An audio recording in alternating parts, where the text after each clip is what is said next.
Hi, good morning, Coldwell Banker George Realty. It's a pleasure to be here with you. So for today, I was going to finish going over the contract. However, since there were changes coming up that we're going to do a more extensive training next Friday, I'm doing something a little bit different. However, I don't know if you all saw your emails from CAR today. There was going to be 21 changes issued next week, but now they're delaying it to study it further. Some of you may have opened that email and saw it. However, we will still proceed with next week and go over as much of the changes as we can with you. And again, we would like to see people in person. So if you can come in person, we'll have packages for you. Do you have anything to add to that, Peter? No, you're fine. I'm good. Okay. So today I'm going to go over, we have some new agents that have joined us, and it's always a good refresher for all of us, like what the steps of escrow are, what you do as a buyer and seller's agent in preparation. However, I thought that's kind of the horse before the cart if you're brand new. And how do you get business? So I've been asked this in the last couple of weeks, probably about 4 times. So this is an open forum where we can share together and help each other. But some of the items that I've told people are the first thing you want to do. And even as an older agent in the business, if you haven't done this recently, go through all your contacts on your cell phone number, make a quick call to all of your contacts, reminding them that you're still in real estate. By the way, do you have any real estate needs? Do you know anybody that's looking to buy or sell that you can refer me to? So that would be your first step. But in addition to that, there's some other things that you can do. And if anybody has some great ideas on how to get business, I'm happy to have you share it. You can talk to your favorite title representative. They can help you get phone numbers. It's a nominal cost, pennies per number. So you could do that to start yourself off if you have not been prospecting. And if you are interested in commercial prospecting, I used to, they don't let you buy them, you lease them yearly. It's Kurt's apartment directories. You can get them for West San Gabriel Valley. You can get them for LA. Those are really good directories to get if you are interested in prospecting commercial. It is a year lease. You could split with, 2 different agents. It's about $700 to $800 a year. But I will tell you, if you have one of those directories and you're interested in prospecting apartment buildings, warehouse, you would have numbers for a solid year.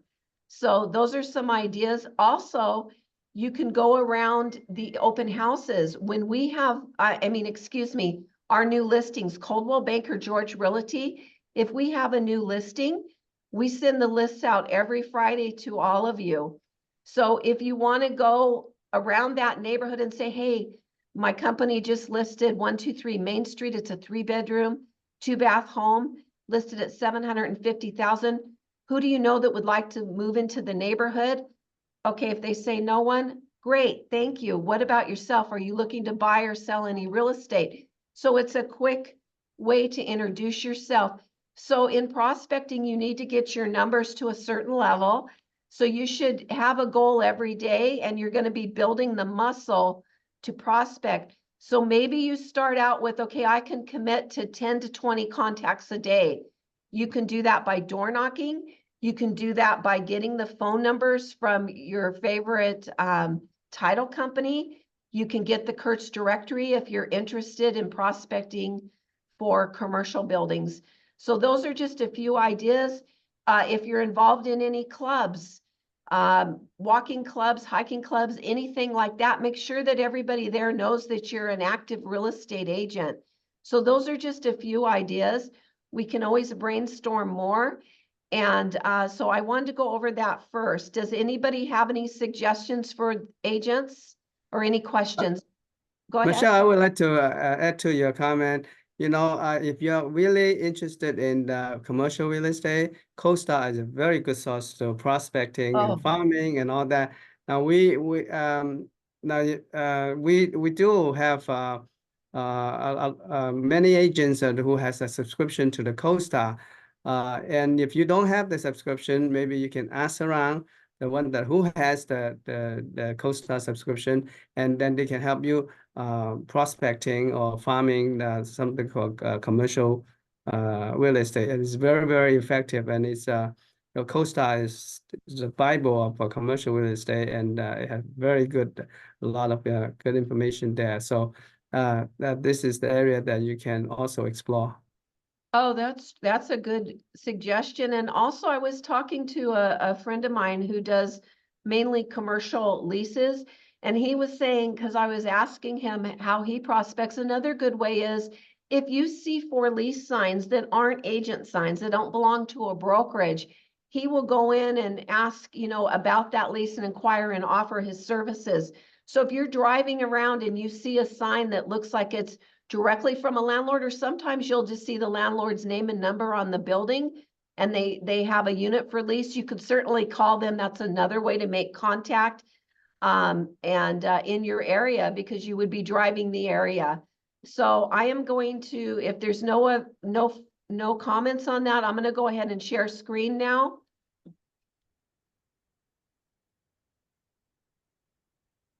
So I wanted to go back over something that we've done before. As a listing agent, we're going to have new forms, as we know, coming out. I'm not going to address those right now, but I'm going to go over some of the steps. And we will incorporate the new forms next week as they release them. So when you're a listing agent, of course, the seller selects the listing agents. And now you're ready to have your listing agreement signed. Bring your disclosures and your MLS input form and have the seller sign all of them. Now, if it comes to a point where it's so long getting everything signed, please make sure that the listing agreement is fully executed and your MLS input form. And if you need to make an appointment because it's a lot of paperwork, go back in 2 or 3 days, excuse me, and get those listing documents, sign all your disclosures. So there are lists that we can get from the title company that let us know if the city your listing is located in requires a pre-sale inspection or city report. Make sure that you are checking on this. And if that is applicable to your property, that you are jumping on that early in the process. For instance, LA has a 9A, and you can get that pre-ordered and have that out of the way. There are lists, like I said, from title, but if I have the listing, I'm always going to call escrow, and then I'm going to call the city just to make sure some new requirement didn't come up that I didn't know about. So you want to check that right up top to make 100% sure that there's no pre-sale requirements for selling. If there are, make sure that you're doing that right away. I just closed this year a property in Southgate.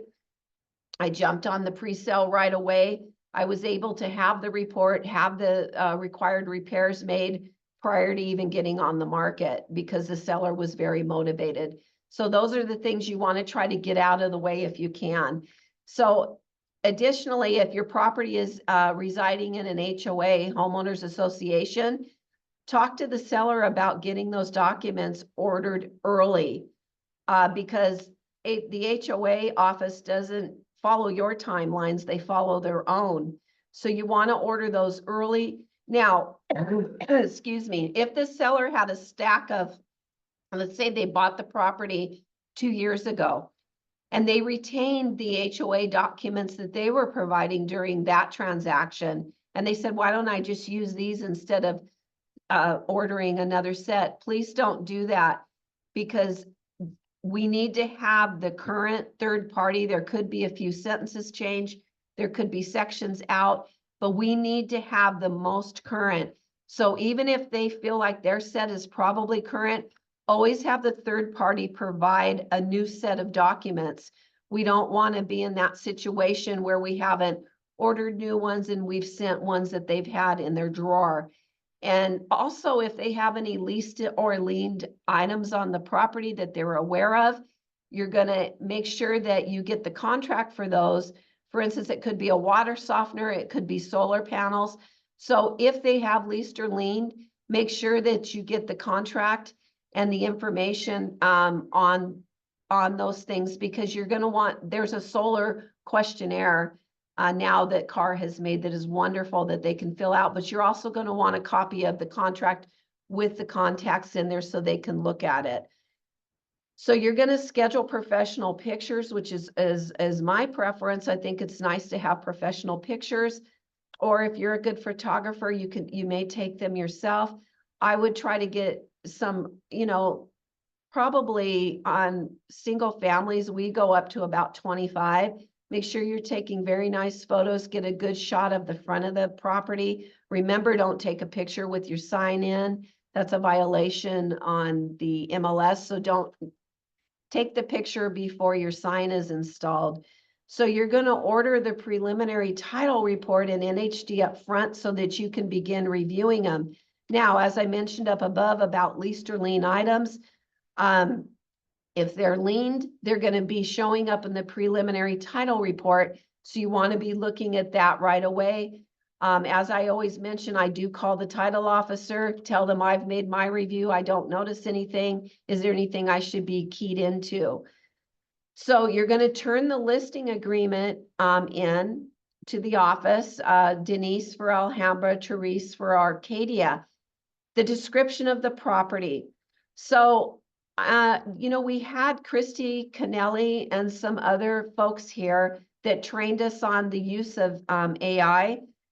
I type up the description, but now I run it through AI. It is fabulous. So I type up the description. I'm not perfect at it. I put it into the AI. I put please rewrite.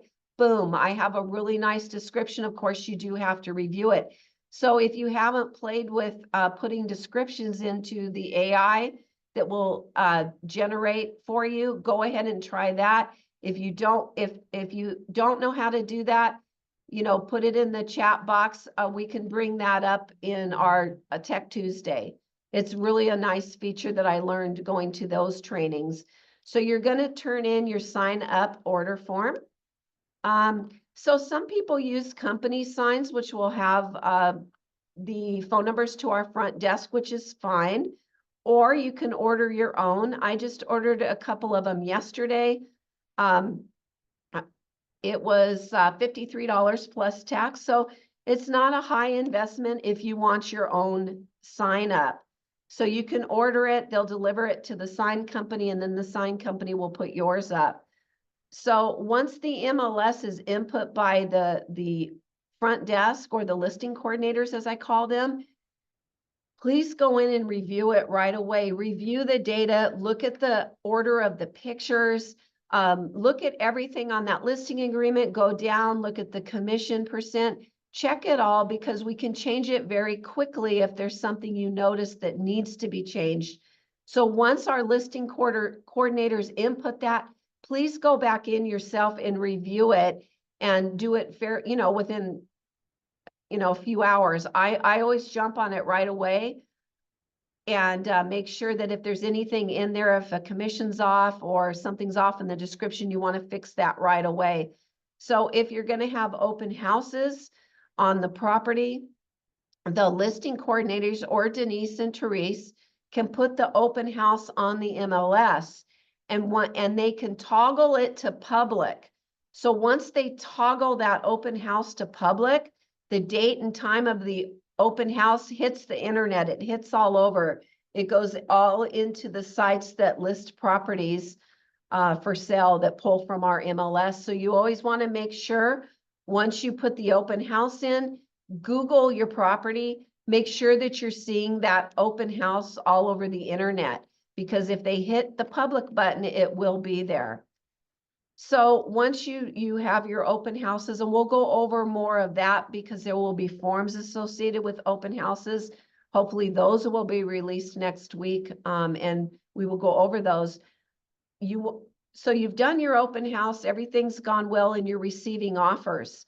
So you're going to meet with the seller. If they're not, really far from you, I always encourage that you meet in person because it's a lot of paperwork. Maybe some sellers are extremely savvy. I will pre-email the offer when I get it and say, this offer came in. Let's meet to discuss, and then I get a time from them. I prefer meeting in person if it's possible. So you meet with the seller and you're going to go over all of the offers. You can pre-draft a counter offer and go over it with your seller and see if they have anything to add or subtract to that counter offer. And once you've reviewed all of the offers, you're going to send it back to the buyer's agent. If you have multiple, it will be a multiple counter offer. If it's a single offer, it'll be just a regular counter offer.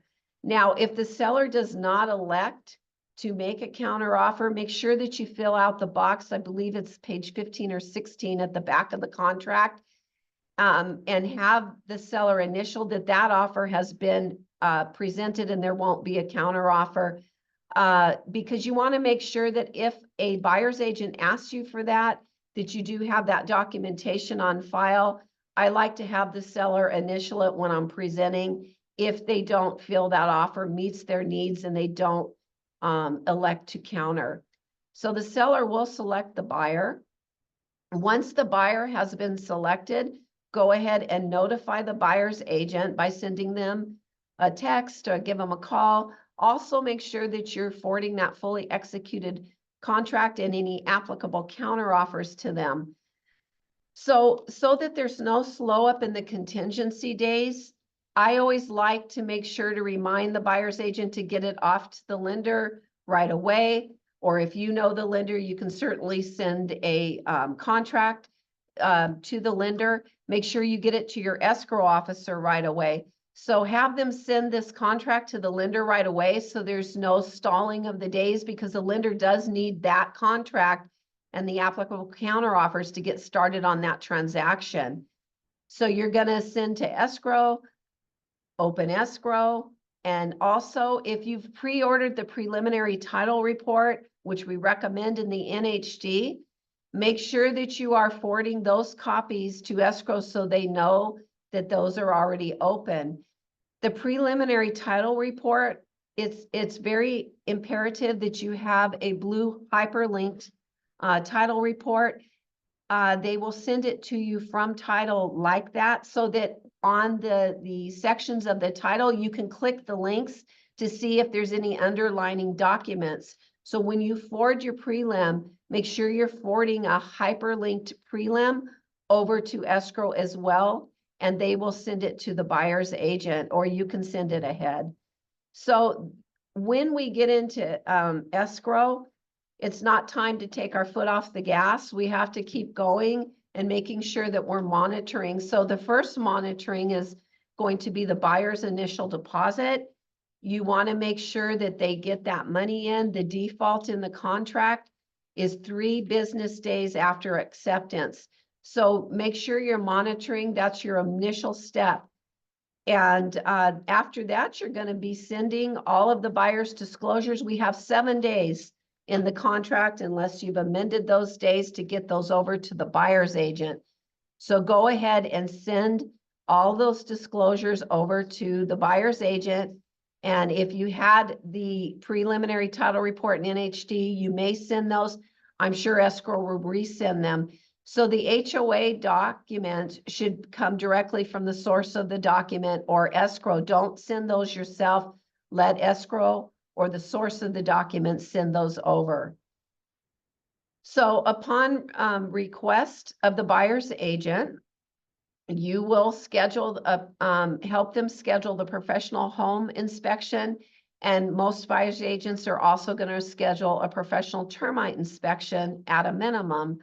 So if the house is not vacant and it's still occupied by the seller, make sure that you can accompany them to that inspection. You won't be doing much other than sitting, let them do their inspection.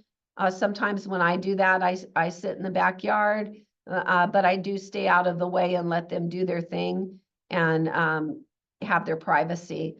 So once you now, after they do the inspection, our contracts are as is, okay?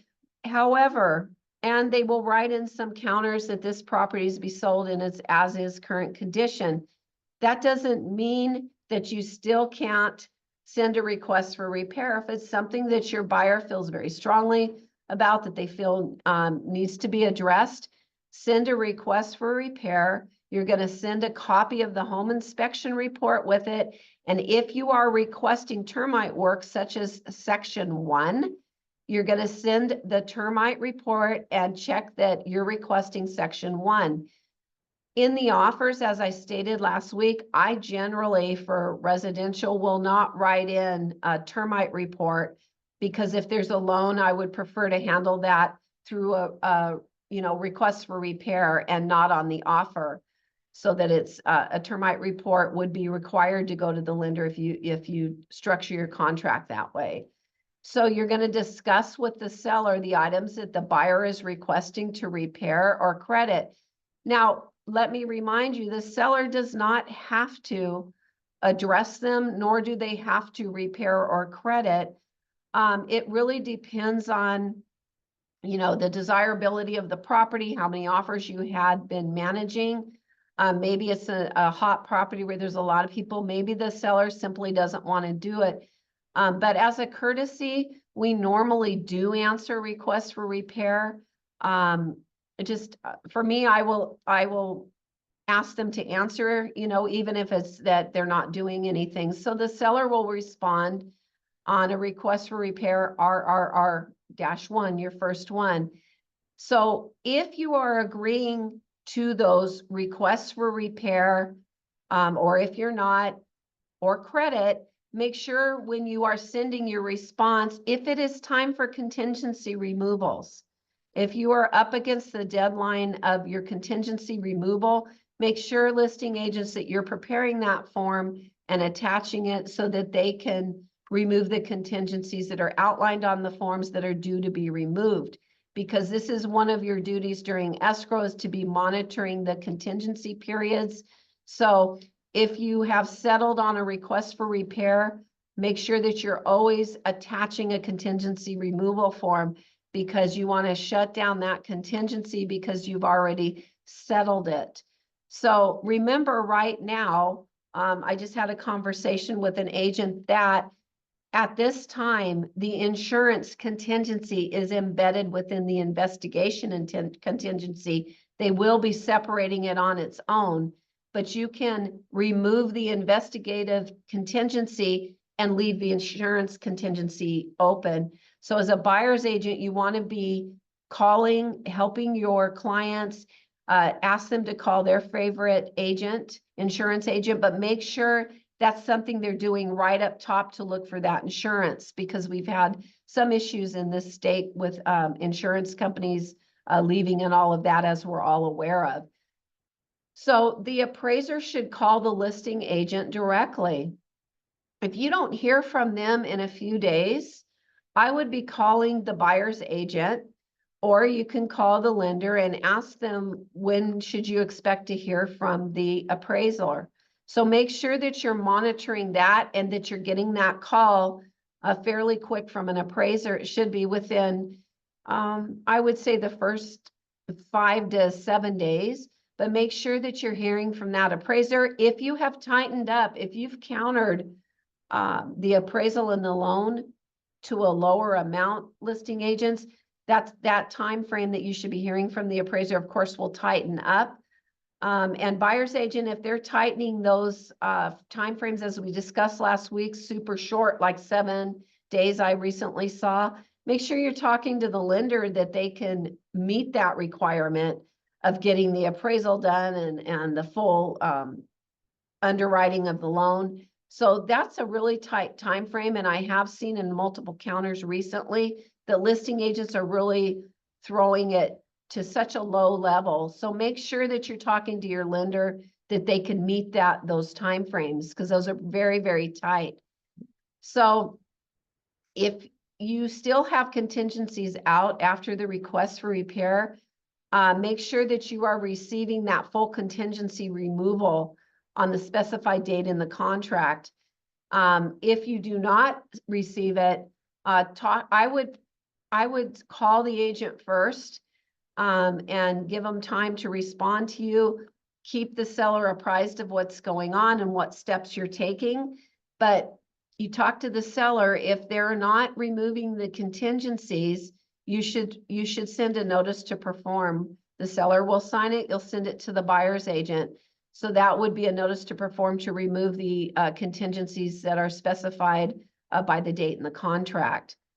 So once you have the full contingency removal, this indicates that the buyer is ready to go. They have no other contingencies on the contract. You should sell towards closing. So like I said, if you checked your insurance way up top, you should have that all situated so there's no surprises at the end. So the buyer's agent will call you. They're going to schedule the walkthrough for the verification of the property condition at least 5 days prior to close of escrow. So listing agent, they're going to call you. You'll make the appointment if the house is still occupied. If it's not, you may have a lockbox where they can go and do their final verification of property condition. As we mentioned last week, as a listing agent, you should be preparing the seller for the steps that they should take to have the house ready for closing, like all personal items removed, no debris left, no paint in the garage, things of that nature, because the buyer doesn't want to have to take their time to remove it. So for as to the keys to the property, you can work this out with the buyer's agent, but normally in the last few deals, I've prepared the keys and given them to escrow so that when they are delivering that closing package to the buyer's agent, the keys are included in the closing package. That's how I do it. Some agents have said, no, don't do that. I'll come to your office. So that's up for you and the buyer agent. But I normally am delivering them to escrow for it to be delivered to them at the close of escrow. They can go get those.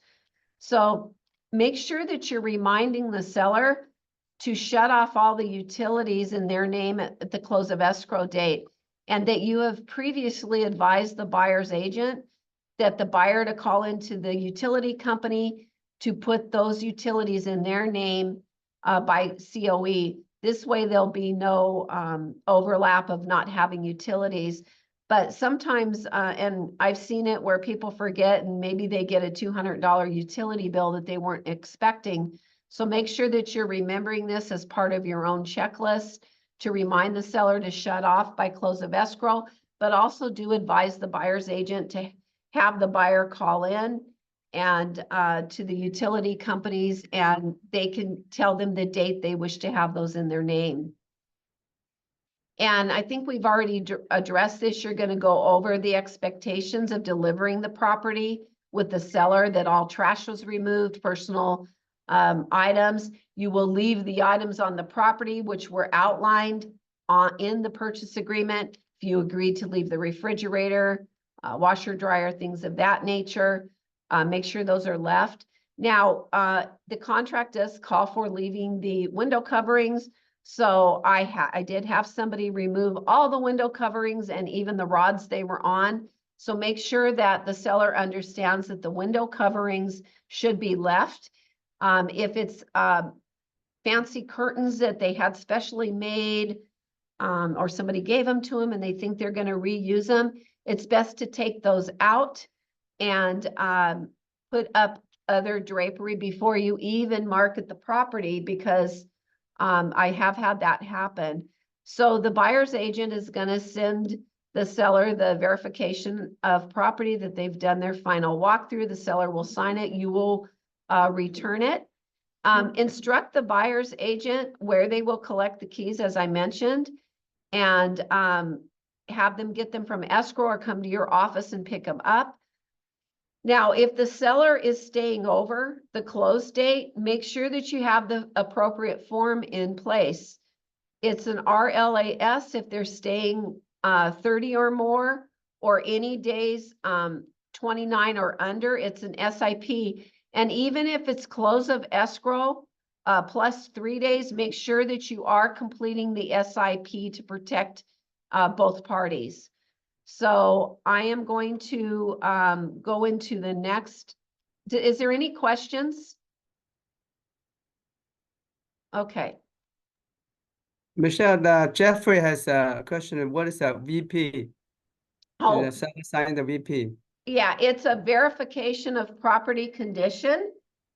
And that is the final, it is not a contingency, but when you are towards the end of escrow, and the contract specifically says within about 5 days prior to close, I like to do it a little quicker, like 10 days to make sure everything's been done. During this VP, as a buyer's agent, you're going to be checking the property to make sure trash is clear, all of that, and that the property is in the same condition as when you first saw it and made the offer. And you're also going to check to make sure that, you know, it's free of trash and debris and all of that. Okay, because that can cause a problem if, like, say your buyer wasn't expecting to have to remove couches or just things that they left behind. That causes an issue, and then you're going to get the phone call. So make sure that you're checking for all these things. If you notice something during the walkthrough, check with the listing agent. If they say, oh yeah, they're going to be removing it, you can personally go back yourself, make an appointment, go back yourself and look, because you will get that phone call if it's left there. I just heard of a case like that. Okay. Any other questions on that? I have some comments before you move on, Okay. Michelle.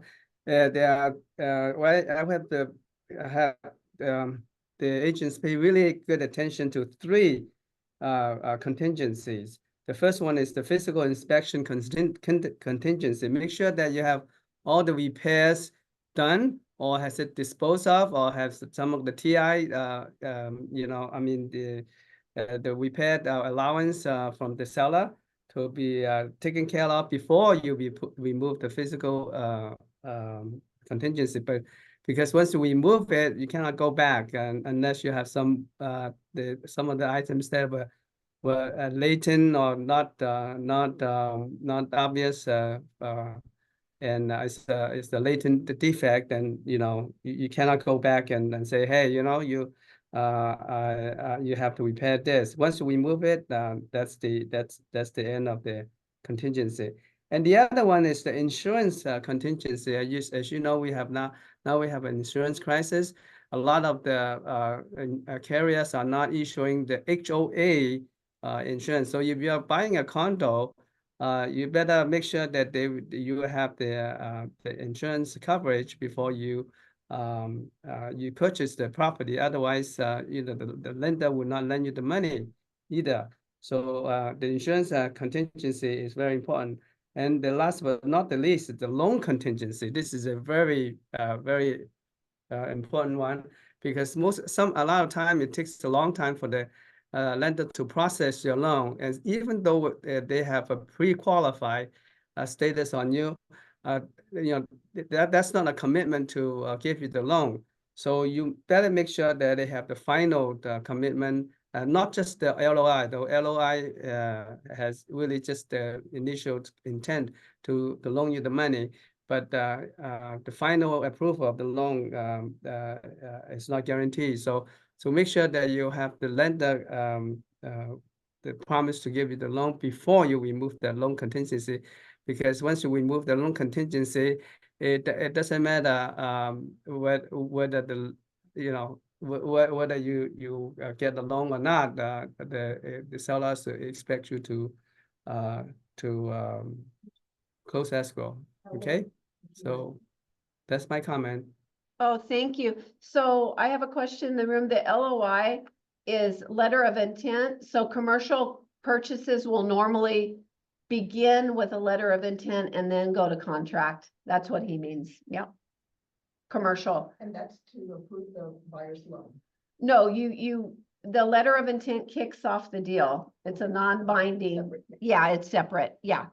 So now we'll go over some of the buyer's duties. As Peter said, you want to make sure there's going to be forms that, you know, we'll go over when those are issued, but make sure before you put that buyer on your list to work with them, that next week we'll tell you the forms to have filled out, but also make sure they're pre-approved with a lender. You don't want to be running with somebody and doing a bunch of work that can't even qualify for a loan.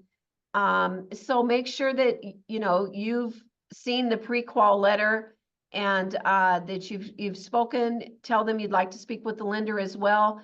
When you're making offers, again, like Peter said, always check with that lender because we want to meet those days. If they can't meet the 17 days, have them tell you. When an agent counters you down to 10 days, the lender might not be able to make that. So we need to be very cognizant of that, protecting our clients, explaining it to the listing agent, okay? So those are very important things. You need to have that open communication with the lender. And when you are on contract, as I mentioned in the previous slide, make sure you're getting that contract over to the lender so they can begin working this file, this transaction. You're going to send a fully executed purchase agreement to Anna Flores or Tuhan in Arcadia. Anna Flores is Alhambra. So you will send them so that they know a transaction is in our office, and you're also going to need to create a sky slope on that. If you need help on that, Anna's very good at teaching you. I can show you how to create as well, but Anna's very good at teaching you sky slope. So if you need help, once you're in a transaction creating your sky slope account, please do let us know. The buyer, make sure you're managing that initial deposit with your buyer, 3 business days. Make sure that you receive all of the seller disclosures.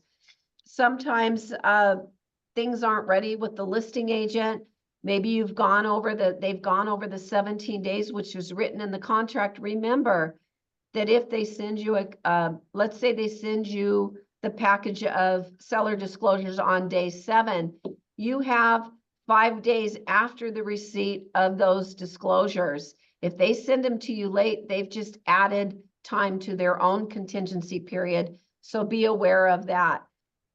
Make sure that the seller is buyer reviews all of the disclosures.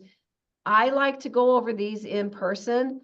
If you can, go over them in person. If you are sending them through e-sign, I highly recommend, as we've always said, you pre-send an email. Always do this on anything that you are sending through e-sign. Send an email. Dear Mr. Buyer, please find the attached disclosures for your review.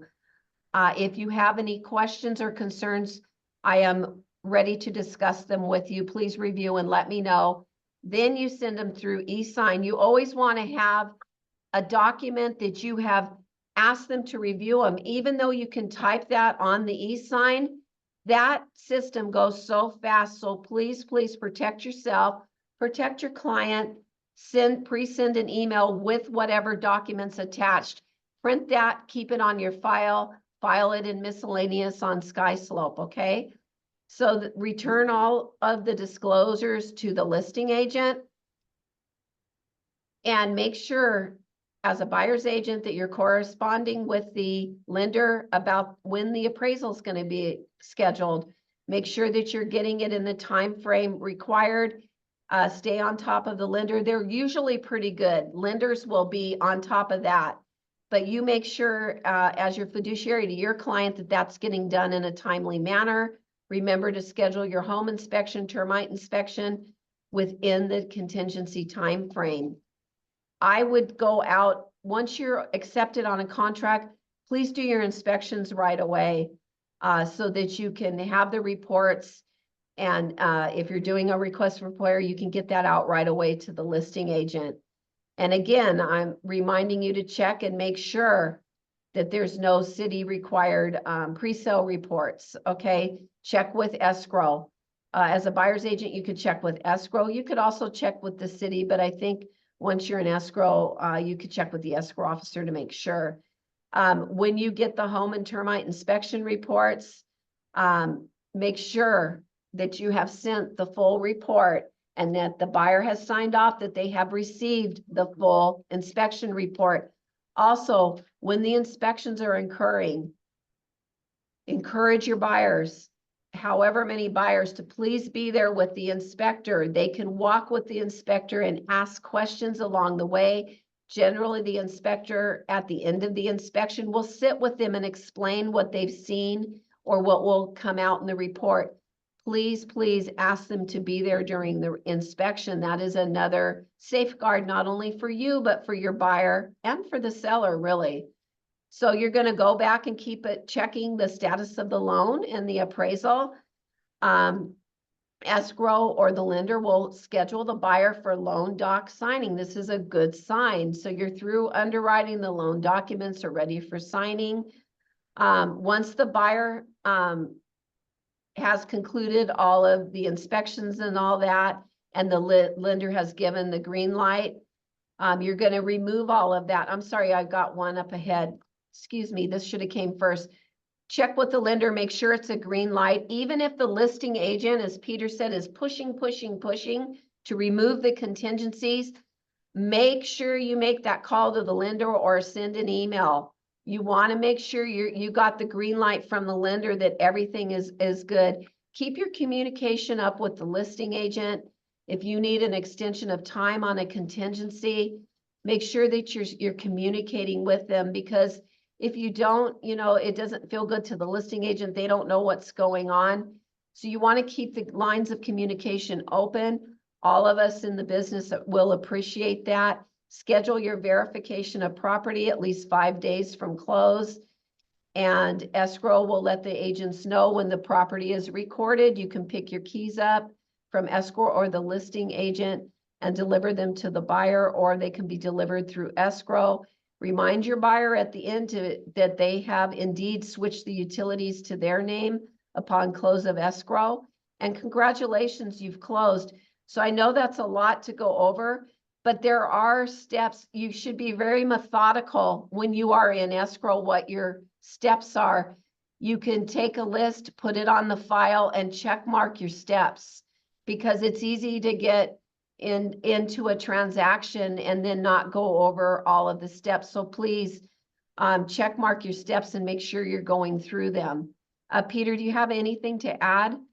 Yeah, can you e-blast this list to all the agents after the seminar? Yeah, I can give so it that to they can Rhett right e-blast it to them away. so that they have a copy. They can just follow it, Yeah. carefully. So, with, yeah, Mhm. I will go ahead and e-blast all of these out today. I did print them, and it will come from CBGR Marketing. And that way you can kind of have a list to be checking off and to be reminding yourself. I don't know if there's any questions. Let me take a look. I'll just ask everybody. You can unmute yourself. Does anybody have any questions? I do. Michelle Jeffrey. Yes. Very important for the just for the contingency. We have default number of days for the contingency, so we don't remove those, right? The contingency default days in the listing agreement or the purchase agreement, we'll just use that number of days. We don't change those, right? For the contingency default days. Well, okay, so it depends on who you're representing. Most buyer's agent are gonna leave the defaults. They're gonna leave it at 17 days. They're not gonna shorten it. Correct. Maybe they'll lengthen it to 21 days. I don't know, but a listing agent very well may counter you and shorten those days. So that's where it comes into play, where you really need to be checking with the lender to make sure that they can meet that. Yeah. Gotcha. Yeah. Gotcha. And we have a question in the room. Michelle, when the seller's agent sends all the disclosures within the 7-day period, what is the time period for the buyer to sign all of those and return them to the seller's agent? Oh, good question. So she's asking when the seller meets the 7-day requirement to send out the disclosures, and they've done it, what is the time frame? So the time frame is 17 days. They have 17 days because they're going to review them, and then they're going to be initialing and sending back. Now, for escrow instructions, I believe the contract calls for you to be having those signed within 5 days. And I didn't go over this in this list, but I like that the escrow officer goes over their own escrow instructions. I do it on my own. I'll go over escrow instructions with clients, but if you're not comfortable, make an appointment. Your escrow officer is very happy to go over those. You can go with your client to the escrow office, or you can have the escrow officer communicate. I've seen some buyers where they are communicating, or sellers, with the escrow officer, and they are sending them through eDoc and communicating with them with any questions. You want to stay in that loop, but you can go have the escrow officer go over their instructions with the seller or buyer, if that makes you more And comfortable. that's within 5 days of acceptance. Yeah, you need to have the, Signed. yeah, you need to send those back as contractually obligated. Yeah, you need to get those back. Does anybody else have any questions? Any comments, Peter? Well, I'm good. Okay, so as soon as I get out of the meeting, I'm gonna send these over to Rhett to send them out, and I'm gonna put in the email to remember that we will have additional forms added to this after next week when NAR and CAR decide to send us the updated forms, which are what the last email just said was they were delayed. Yeah. So we'll take a look and see, but we will be here next week because we want to, make everybody comfortable. And I want to say again that remember, if you have a transaction where you have questions on it, or you feel like you need assistance, we are always here in the office. We're here 5 days a week. We will help you through. Don't feel like you're on your own. We're here with you, and we will sit with you and help you. So Peter, anything else? Very good, Michelle. Good Okay, seminar. well, thank you, everybody, and it's always my great honor to be here with you, and I wish you all a great weekend, and look for that email from CBGR Marketing. Thank you very much. Everybody, Thank you, Michelle. have Thank you, a Michelle. nice Bye-bye. weekend. Have a nice Bye. weekend. See you, Thank you. Michelle. Thank you, Thank you, everybody. Michelle. Bye-bye. Thank you, Michelle. Bye, everybody. Bye. Bye.